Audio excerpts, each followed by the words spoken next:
бұл Қытайдың дәстүрлі ежелгі дәстүріндегі емдеу тәсілдері, және де біздің күнделікті емделуге баратын дәрігерлеріміз, яғни ғылым, медицина ғылымы. Осы турасында біз бүгін әңгіме өрбітетін боламыз.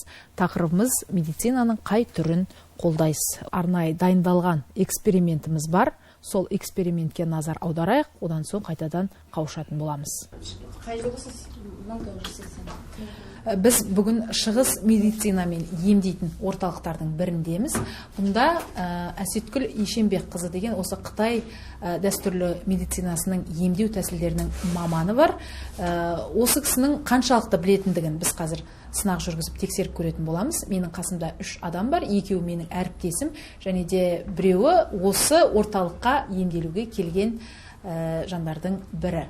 Оларға дәрігерлер, арнайы мамандар диагнозды қойып берген, ауруын анықтап, енді оны Әсеткүл Ешенбекқызы қаншалықты дәл тауып айта алады. Осы турасында қазір сынақ жүргіземіз, бізбен бірге болыңыздар.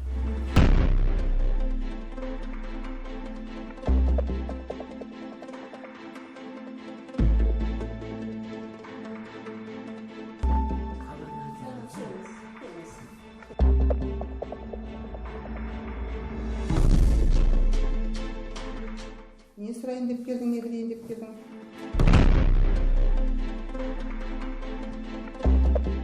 Маған дәрігерлермен қойылған диагноз ба?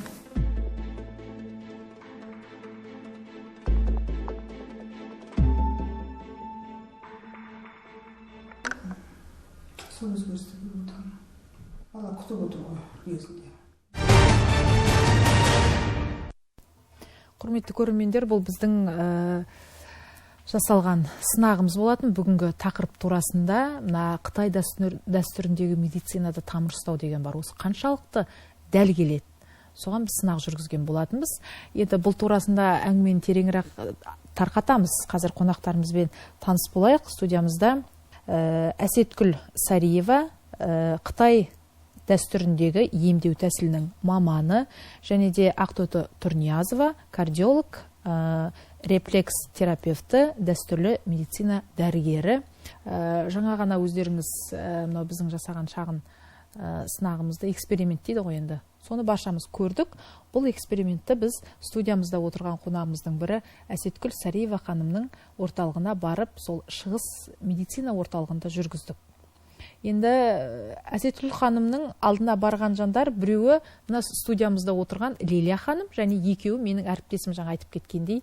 Ол жандардың Лилияның дәрігерлер қойған диагнозын Әсеткүл ханым дұрыс дәл тапты, және қай омыртқа бойында дискілер дейміз, соны қай жерінде екен барлығында тапты, және тағы бір жас келіншектің жүкті екенін тапты. Жалпы Қытай дәстүріндегі тамырды ұстау, онымен адам бойындағы ауруды дәлме-дәл табу дегенге біз бір жағынан таңғалдық. Расында да сенуге болады екен деп. Гүлнардың бойында тағы өті толғандығы, тағы белінің ауыратындығы, оның барлығын айттыңыз. Ол жағын растады Гүлнар. Жалпы бұл жерде сіз емдегенде не нәрсеге сүйендіңіз? Расында тамыр алдамайды деп өзіңіз айттыңыз. Бұның қаншалықты бір құдіреті, сыры бар? Енді мен өзім Пекин медицина университетінің восточный медицинада шығыс халық емінің ежелгі Қытай дәстүріндегі емдеу тәсілінің маманы ретінде сол жақтан оқып білім алдым. Әсіресе мына кішкене қазақшылығым да бар еді. Менің көріп айтамыз дейді ғой, сезім дүниесі дейміз ғой, енді көреді дейді, сезеді дейді. Мысалы психиатрларға келетін болсақ, көріп тұрғанды жаңағы бұл адамның көзінен оқи алады барлығы. Миы жаңағы нерв жүйелері, жүйке жүйелері бұзылған деп айтады. Ал жаңағы молдаларға келетін болса, иығында шайтан тұр деп айтады ғой енді. Бірақ енді ондай атамыз қазақтан бұрыннан келе жатқан, көрген білгені бар дүниелер болады. Ол шын бойындағы таланты бар, қанмен қасиет қонған адамдар болады. Солардың дүниесін мен шын екенін сезіндім. Өйткені мен өзімде совет өкіметінде туылған адамын, сондықтан оған кең көлемде тіптен тегі сенбейтімін. Енді кішкене мына қазақшылық пайда болғаннан кейін барып, мен білімді тереңдеттім. 11 жыл бойы Пекинде жүрдім мысалы. Сіз енді қазақшылықта бар, жалпы бұлай тамыр арқылы ұстап ауруды анықтау деп айтып отырсыз ғой. Иә. Неліктен осы қазақи емді қолға алмадыңыз? Неліктен Қытай дәстүріне барып жүгіндіңіз? Жоқ, мен тек қана Қытай дәстүріне жүгінбедім. Мен жалпы қазақилықты ең басында арабшадан бастадым. Арабша оқыдым. Бұл не дүние бұл? Шында да келген бұл не дүние? Менің мысалы ата-бабамнан ешкім білмейді екенбіз. Ешкім жан-жағымызда білетін адам жоқ екен. Сондықтан арабша оқып, одан кейін оны терең оқып, одан кейін барып мына Ресейден оқыдым. Одан кейін барып жаңағы Санкт-Петербургта нейрохирургия институтында жаңағы тәжірибе алмастым. Сол кезде сол жердегі профессорлар, сіз енді дайын психоаналитиксіз ғой, деп мені психоаналитиканың оқуына сол жерде жіберді. Ал енді ол Санкт-Петербургта мысалы 4 жыл жүрдім, Москвада 5 жыл жүрдім. Одан сол Санкт-Петербургтан кейін Москваға барардың алдында мен Қытайға жүгіндім.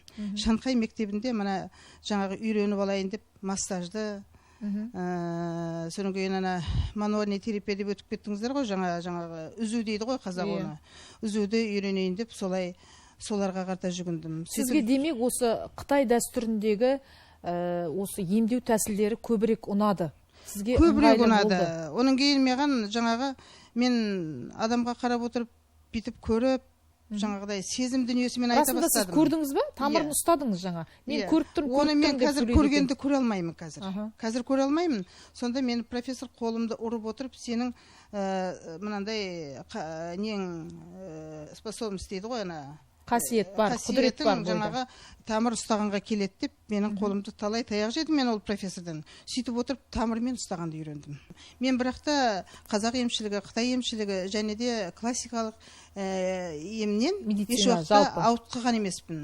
Қазақстанда мысалы классикалық емменен қазақ емін, шығыс емдерін ұштастырып жүрген адамның біреуімін. Сондықтан мен екі емге де қарсы емеспін, екі емге де. Менің сұрағым келетіні, сіз де қазақтың қызысыз. Әсеткүл ханым да қазақтың қызы. Неге осы біз Қытайдың дәстүрлі медицинасы деп халыққа айтып, ол Қытайды жарнамалағанша, неге өзіміздің қазақи медицинамызға осы енгізбейміз? Осындай сұрақ бар менде. Өз медицинамыз неге дамытпасқа? Осындағы жақсы нәрселерді алып, мысалы, бізден де ондай жақсы дүниелерді алып кетіп жатқан адамдар қаншама? Қазақтың аты, қазақтың медицинасы, қазақтың дәрігерлері неге өзге ұлттың осындай саласына жүгініп, олардың нәрсесін дамыту керекпіз біз? Жоқ, өте бір дұрыс нәрсе. Бұл енді Қытай медицинасы деп қана қоймаймыз. Шығыс медицинасы ішінде біздің қазақтікі де кіреді. Шығысқа кіреді біздің. Сол Қытай деген сөзді айтпай-ақ қоюға бола ма? Айтпайын десең, инені үйреніп алдық қой, қаяқтан айтпайсың енді. Мысалы, ол жаңағы инесін саламыз. Жалпы қазақтың, мен мысалы тек қана Қытай емшілігі демеймін, Қытай емі демеймін. Қазақтың емі туралы мен 25 жылдық еңбегіме кітап жаздым. Дәру болсам деп едім деген кітапты. Оның ішінде кілең қазақтың ескі қазақи, осы Маңғыстаудан да бірталай рецепт алдым. Жан-жақтан облыстан рецепттер және Қытай қазақтарынан көп алдым. Негізі Қытай қазақтарында ондай дүниені көп жинайды екен. Сондықтан түсінген түркі қазақ елінен рецепттер алдым. Сөйтіп, баяғы заманғы ата-бабаларымыздың рецептімен мен дәру болсам деп едім деген кітапты жаздым. Ол мысалы біздің қазақты насихаттағанымыз деп есептеймін. Біздің қазақтың емі, қазақтың дәстүрі қалып қалмасын деген ойменен. Бізге хабарласқан Дәмегүл есімді көрермен бар екен. Сауалын тыңдайық. Сәлеметсіз бе? Алло, сәлеметсіз бе? Иә, айта беріңіз. Мен Әсеткүл апаға қоятын сұрағым бар еді. Менің баламның 1 жылдан бері псориаз деген жарадан не істей алмай жүрмін. Кетіре алмай. Соны қалай емдейді? Мен бармаған больница нелерге бардым, ешқандай ем жоқ. Вообще құсыртып жіберді. Сол Әсеткүл апа күшті деп естіп едім, соның емдері күшті, Қытай несімен емдейді деп. Қандай ауру дедіңіз? Қайта айтып жіберіңізші? Псориаз. Иә, псориаз ғой, иә. Түсінікті сұрақ өте. Псориаз емінде қазір біздің классикалық медицинада, шығыс медицинасында да өте үлкен жолдар бар. Ол енді баланың өзін көру керек негізі. Негізі көбінесе кейбір жағдайда псориаз аурулары мына жүйке жүйесіне байланысты шығады. Кей жағдайларда, мысалы, әсіресе жас балалар болатын болса, ішінде құрттары көбейеді ғой. Сол құрттар көбейгендіктен сондай псориаз ауруларға келетін дүние болады. Оны нақты немен емдеуге болады, жалпы бола емдегенде ма? шөппен емдеуге болады. Ішін тазалап, шөппен емдеуге болады. Тіптен бұл жаңа Қытай дейтін болсақ, тағы да кетіп қаламыз да Қытайға. Ине салып та емделеді бұған. Ине салып та емделетін жағдайлар болады, бірақ оған жататын, жатпайтын болады. Содан кейін жаңа бір қазақшалық неге қалып бара жатыр? Неге біз Қытайды жарнамалаймыз деген сөзге тағы да бір жеріне келгім келді. Мен мысалы өз басымда бұдан бір 12-13 жыл бұрын қазір ойыма түсіп отыр. 12-13 жыл бұрын бір кісі сарғайып кеткен. Аға, сіз жақсы білесіз, мына бауыр ауруына шалдығады ғой. Жаңағы өте билирубин көбейіп кеткенде өте қатып қалған жігіт келді маған. Сол жігіттен мен жаңағы тек қана Қытаймен емдеймін деп айтпаймын. Мен өзімнің кәдімгі жаңа айтып өттім, арабшам бар деп, арабша дем салып, жаңағы Құранның сүрелерімен дем салып емдейді деген сол жігітті былай еттім. Ол менің жаңағы балық алдырып, кірлен бар ғой жаңағы, кірленге су құйып балықты, тірі балықты, екі балықты салып қойып, сүремен оққан кезде, ана адамның үсті сарғайғаны кетіп, балық қауып кетті. Балық өліп қалды, балық сарғайып. Адам жазылып шықты. Сондай жағдайларда болған менің басымда. Осы 30 жылдың ішінде. Керемет. Енді студиямызда Лилия ханым отыр. Бұл кісі жаңа экспериментте көрдіңіздер, өзіңіз Әсетгүл ханымға барып, өзінің ауруын қаншалықты рас екеніне көз жеткізгісі келді. Сізге сол жаңа грижа деп айта алмаймын, бірақ дискіде сондай нелер бар екен деп дәл айтып берді. Енді Лилия ханым, сізде Әсетгүл ханымның орталығына тектен-тек барған жоқсыз. Жалпы медицинаға сіздің көңіліңіз тола ма? Осы турасында айтыңызшы. Диагнозды дәл қояды дәрігерлер деп айта аласыз ба? Саламатсыздар ма, студия қонақтары, саламатсыздар ма, көрермендер. Иә, мен осы шығыс медицинаға көп, ғаламтор дейміз ғой, интернет арқылы көп кіретін болдым. Денсаулығым сыр беріп бастады. Сайын ағамыз айтқандай, қазір дерт деген жасқа қарамайды. Жастар да, және жасы келгендер де деген сияқты. Мен енді өзімді орта жаста келген кезімде осы протрузия дегенді классикалық медицина, Әсетгүл апай айтқандай, медицина арқылы маған бірінші диагностика қойылды. Сосын артынан интернет арқылы мен осы шығыс медицина жөнінде көп оқыдым. Әсетгүл апай жөнінде мен осы Алматыдағы қаласындағы Қуат центр естуім бар. Түсінікті. Жалпы сіз барудағы мақсатыңыз? Мен барудағы мақсатым көңіліңіз толмағандықтан сенбегендіктен жоқ, одан емес. Мен осы екі, Әсетгүл апай айтқандай, екі медицинаның айырмашылығын білгім келді. Дұрыс, Әсетгүл апай өзінің экспериментінде маған классикалық медицинаның диагнозын дәлелдеп бере алама. Осы шығыс медицинаның айырмашылығымен және классикалық медицинаның айырмашылығын білгім келді. Көңіліңіз толды ма? Иә, көңілім толды. Және диагностикада маған дискілердің тіпті L4, L5 дәл тауып беріп отырды. Енді емдеуді қай жақтан бастайсыз? Медицинаға жүгінесіз бе, әлде дәстүрлі медицинаға жүгінген жөн көріп отырсыз ба? Мен екі жақты да ұштастырғым келіп отыр. Әсетгүл апай айтқандай, классикалық медицинаға да жүгініп. Оны қазір тағы да сұраймыз. Бізге хабарласқан көрерменіміз бар, Жаңа Өзен қаласынан. Саламатсыз ба? Саламатсыз, айта беріңіз. Алло, саламатсыз ба? Саламатсыз ба? Мен тікелей эфирді көріп отыр едім, сұрақ қойын деп едім. Әсетгүл апа бар, тағы да жаңағы қасында үлкен жақсы дәрігерлер бар екен.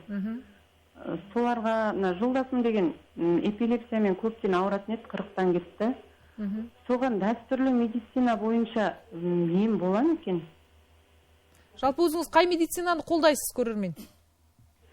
Қай медицина болғанда кәдімгі дәрігерлердің тағайындаған эпилепсияға противосудорожный беретін дәрі фенлепсин деген, соны ішіп басқа ештеңе қолданып жатқан жоқпыз. Жақсы, түсінікті. Мен эпилепсия туралы кең оқып, кең кірген адамын, және Пекиндегі Самбабрейн атындағы нейрохирургический институттың консультантымын. Сондықтан оларға жарнама жасамаңызшы, Қытайларға. мен өзімді жарнамалап отырмын наоборот. Мен өзімді айтып отырмын, жарнамада емес шығар енді бұл. Эпилепсия ауруын негізі тоқтату деген өте қиын. Бұған енді против судорожный тырысқақты қойғызатын жаңағы менің әріптесім айтып кетті ғой. Судорогының дәрісін беру керек. Рас ол. Бірақ кей жағдайларда тек дәрімен шектелуге болмайды. Кей жағдайларда ол судорогының дәрімен де қоймайтын жағдай болады. Өйткені оның өзін анықтау үшін бізде кішкене ғылым жағы өте терең бар деп айта алмаймын. Бізде судороганы мысалы судороганы мына өте үлкен ауқымды нәрсе. Бұл әсіресе Қазақстанда біздің эпилепсияға қарсы өте ем аз. Жаңа айттыңыз ғой, дәрімен тоқтамайтын кездер болады деп. Сол кезде не істеу керек адам? Оны алдыменен дәрі беру үшін де бұл мысалы қан тамырлардан кететін дүние болады. Жаңағы ісік, басқа бірдеңке туғанда, жығылғанда, кішкентай ғана бір қазақша айтқанда қан қатып қалса, соның өзі үлкейіп кетеді деген сияқты. Және одан бөлек нейроновый клетка да болады. Нейроновый клеткадағыны жақсылап қарау деген бізде тереңінен жоқ. Бізде ары кетсе мысалы энцефалопатия жаңағы энцефалограммалар суточный ғана бар бізде. Мысалы оны жылдап кәдімгідей бір айлап тұрып қарайтын суточный энцефалограмма жасайды. Сонда ғана оны анықтауға болады. Онан кейін бұны тек қана дәріге жүгініп қоймай, оперативный жолмен де емдеуге болады. Жаңағы судорога беріп тұрған очакты, очак дейміз ғой, жаңағы орта дейміз ба, қалай айтамыз, судорога беріп тұрған жерді, аурудың ең басты өзегі қай жерде екенін тауып, өзегін ауруды тауып кесіп тастау жолымен де емдеуге болады. Емдеуге болады демек, емдеуге болады. Ал ондан басқа жеңіл түрлерін дәрімен қайыруға болады. Өте ауыр түрлерін бізге бүйтеміз. Міне эпилепсия болдың сен, мына дәріні ішесің, білен жыл бойы, өмір бойы осы дәріні ішесің, осымен жүре бересің дейді. Осыны дәріні ішесің, дәріні ішпесең? Болмайды дейді. Сондай жағдайға келеді. Ал ол адамдар болады, дәріге бағынбайтын жағдайлар болады, судорогының. Дәріге өте бағынбайтын жағдайлар болады. Бұл енді мысалы Москвада профессор Мухиннен мен көп ілім алдым. Қытайда да алдым, Қазақстанда да алдым. Сондықтан мен бұған өте тереңдеп қарау керек деп ол кісіге айтқым келеді. Және көру керек ол баланы. Түсінікті. Бізге берілген 1 сағатқа жоқ уақытымыз мінекей зырлап өте шығыпты. Біз осы жерде медицина турасын талқылап отырғанда, енді барлығыңыздан бір ауыз сөз сұраймыз. Аға, сіз не айтасыз? Қай медицинаға жүгінген дұрыс деп ойлайсыз? Қандай ой түйіп отырсыз? Енді қазіргі мынау практикалық медицинаның жетістіктерін көріп жатсыздар ғой.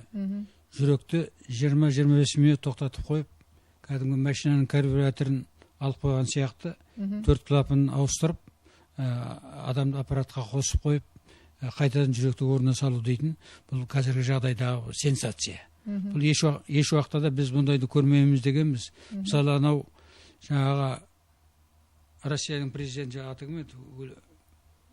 Ельцин? Жоқ, бұрынғы. Горбачев? Ельцинге операция жасайын деп жатыр деп, осы үлкен ажиотаж, сенсация болды ғой. Сонда 92 жастағы Америкадағы профессор Дебекинді шақырды. Сол жасайды. Қысқан сұқайтып жіберді, уақытымыз асып бара жатыр. Ода болмайды деп, сосын татар Акшурин дейтін сол жасайды деп, Акшурин жаңа операцияны ойдағыдай жасады. Ал енді сол операция қазір осы Маңғыстау ауруханасында жасалып отыр. Тамырдан 3 тамырды алады да, 3 тамырды апарып жүректің жасамай тұрған тамырларын өзгертеді. Бұл бұрын соңды болмаған нәрсе. Осыны көріп отқанда қалай ғылым мен медицина мойындамасқа. Міне кеше болды жағдай.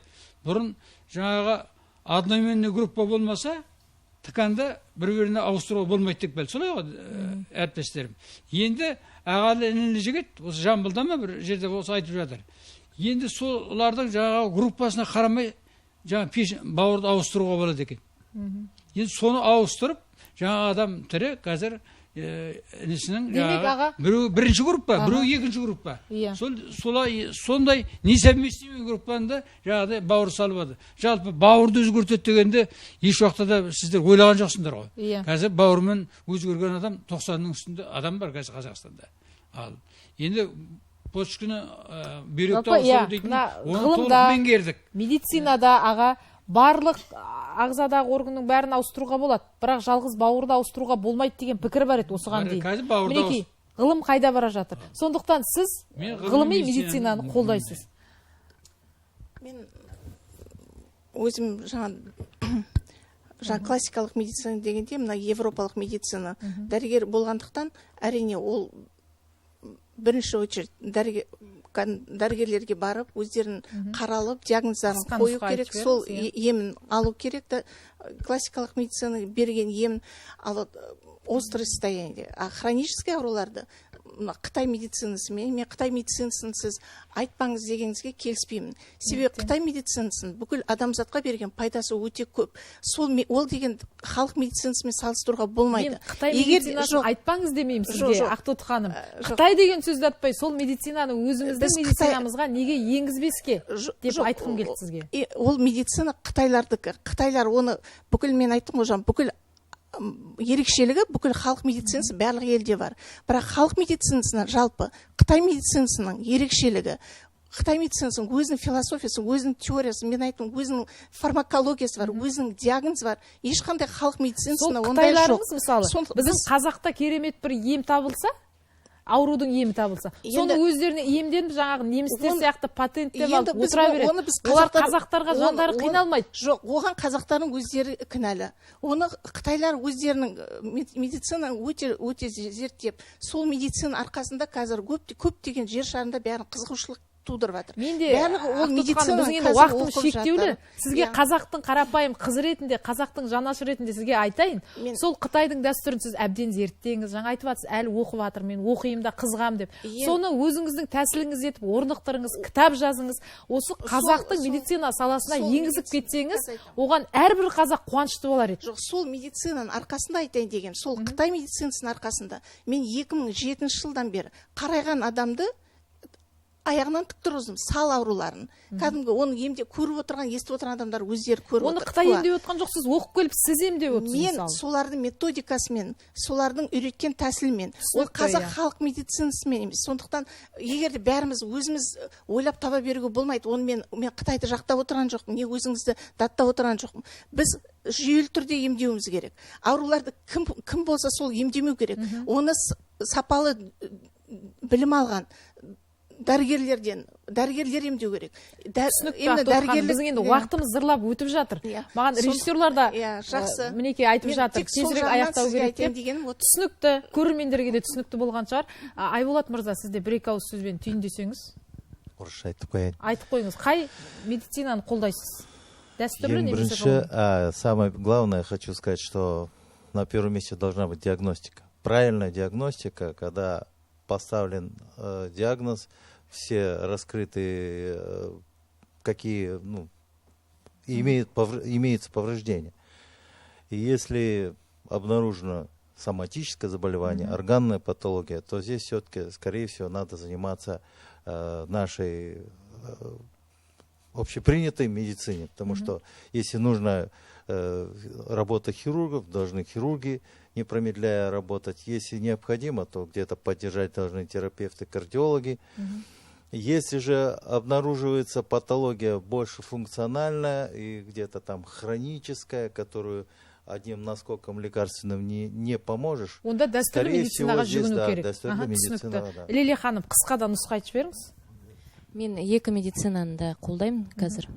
Және көрермендерге, және мен сияқты тұрғындарға айтарым, дерттің шипасын іздегеннен ауырмаудың тәсілін қолдап, здоровый образ жизни дейді ғой. Әсет ханым, сіз түйіндеп жіберіңіз. Біздің енді уақытымыз асып кетті. Мына уақыттың аздығына байланысты шіркін-ай бір жерге бір сөтке қойғыз қоса әжептәуір сөйлейтін адамдармыз. Мен мысалы қазақ емінде қолдаймын, және классикалық емге, мысалы оперативный жолда емдейтін нәрселердің барлығын классикалық емге баруға өте екі жақты да қолдаймын мен. Екі жақтан да ауруды анықтап, қай жағын ыңғайлы соған қарай жүгінгенді қолдайсыз. Содан кейін жаңа кім менің әріптесім айтып өтті, бір ғана бұны айтпасқа болмайды, енді қанша уақыт тығыз болса да, мысалы Қытай медицинасында жаңағы инемен, іріңмен деп, бұл енді қазақ емшілігінде де бар. Мысалы Қытайда бұрыннан іріңді кәдімгі жуалдызды қыздырып алып, ішіндегі өзегін алып тастаған. Түсінікті. Оның барлығын осы жерде әдемі әңгіме дүкен құрып, барлық нәрсені айта беруге болатын еді. Біздің уақытымыз біразға асып кетті. Сіздердің баршаларыңызға рахметімізді айтамыз. Шипаларыңызды, осындай ауырып келген әрбір науқасқа шипаларыңызды беруден, емдеуден еш уақытта шаршамаңыздар, жалықпаңыздар. ұзақ жасаңыздар, өздеріңіздің денсаулықтарыңызда мықты болсын деген тілегімізді білдіре отыра бізде хабарымызды аяқтаймыз. Келесі эфирде көріскенше еліміз аман, жұртымыз тыныш болсын. Бүгінгі біздің сынап көріп білген шындығымыз. Мен сіздермен бөліскен емдеу жолдарым сіздерге пайдалы болса, видеоға лайк қойыңыздар. Тағы видеода айтылған жағдайлардан өзгеше ауыратын болсаңыз, комментарий жазып бөлісе отырыңыздар. Мен оларға жауап беремін. Және төменде өзімнің WhatsApp сілтемемді жазып қойдым. Соны басып, тікелей сұрақтарыңызды өзіме қойсаңыз болады. Сау болыңыздар.